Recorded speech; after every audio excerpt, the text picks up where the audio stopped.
Hallo, hier der Felix. Heute zum Thema Ford Focus ST, Klackern, Schlagen von der Antriebswelle und dass die Fehlersuche für uns nicht so einfach war.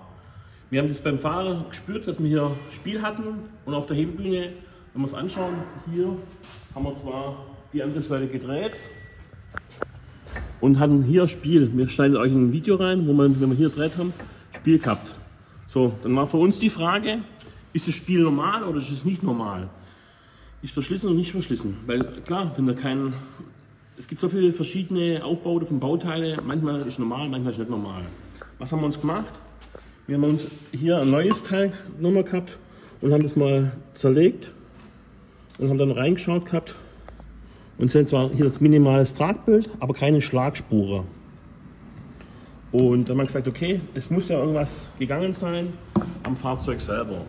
Deshalb haben wir jetzt dann die Manschette runtergezogen und die Antriebswellen ausgebaut. Warum haben wir sie ausgebaut?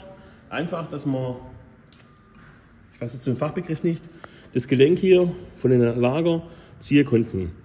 Und dann haben wir, das ist jetzt hier das eingebaute Stück, das war jetzt auf der Beifahrerseite eingebaut und das haben wir jetzt gezogen. Und beim Ziehen haben wir schon gesehen gehabt, dass wir relativ viel Späne haben. Jetzt schauen wir uns das Gegenstück rein. Und wenn man dann hier reinguckt, sieht man schön, dass wir Schlagspuren haben. Auch hier wieder von oben. Genau, man sieht eigentlich jetzt hier, wenn man hier hinschaut, haben wir die Schlagspuren. So, das heißt für uns, die Antriebswelle ist im Gelenk verschlissen und hat einen Schlager verursacht. Von dem her haben wir jetzt erstmal mit einem anderen neuen Teil geschaut, wo ist die Ursache, und so sind wir Stück für Stück vorgegangen. Einfach andere Bauteile verglichen, dass man weiß, was ist normal, was ist nicht normal. Aber bei dem hier war es eindeutig so, dass das Fahrzeug mit seiner hohen Leistung das Schlagen verursacht hat in der Antriebswelle. Jetzt tauschen wir beidseitig die Antriebswellen, tauschen auch zugleich nur das Öl vom Getriebe und dann kann der Kunde wieder fahren. Beim Heraussuchen von Ersatzteilen haben wir uns natürlich die Antriebswelle rausgesucht, inklusive den Schrauber für die Zentralschraube. Und haben auch gesehen gehabt, dass im Ersatzteilprogramm steht, diese Schelle ersetze.